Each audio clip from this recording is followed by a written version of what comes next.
தேர்தல் சீசனுக்கு மட்டும் வந்து செல்வதற்கு தமிழ்நாடு என்ன சரணாலயமா என பிரதமர் நரேந்திர மோடியிடம் முதலமைச்சர் மு.க.ஸ்டாலின் கேள்வி எழுப்பியுள்ளார்.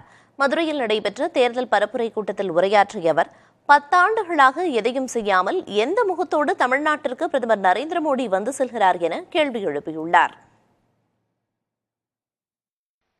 10 ஆண்டு காலமா தமிழ்நாட்டு மக்களை மதிச்சு தமிழ்நாட்டுக்குன்னு எந்த சிறப்பு திட்டத்தையும் செஞ்சு கொடுக்காத பிரதமர் மோடி இப்போ வாக்கு கேட்டு தமிழ்நாட்டுக்கு வந்திருக்கிறார். தமிழ்நாட்டுக்கு சிறப்பு திட்டங்களை செஞ்சு கொடுத்துட்டு வந்திருக்கிறாரா? இல்ல.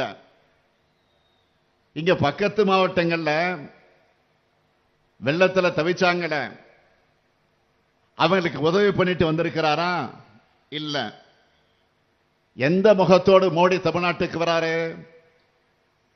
இவர் தமிழ்நாட்டை மட்டும் இப்படி வஞ்சிக்கல, எதிர்க்கட்சி ஆள்கிற எல்லா மாநிலங்களையும் வஞ்சிக்கிறாரு.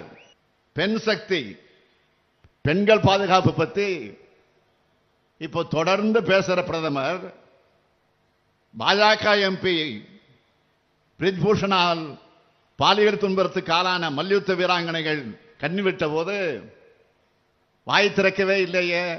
ஏன்? குஜராத்தில் பில்கிஸ் பானு பலாத்கார வழக்கின் குற்றவாளிகள் விடுதலை செய்யப்பட்டப்போ பெண் சக்தி மேல பிரதமர் மோடிக்கு அக்கறை வந்துச்சா? மணிப்பூர் பெண்களுக்கு இழைக்கப்பட்ட கொடூரத்தை மௌனமா ஏன் வேடிக்கை பார்த்தார்?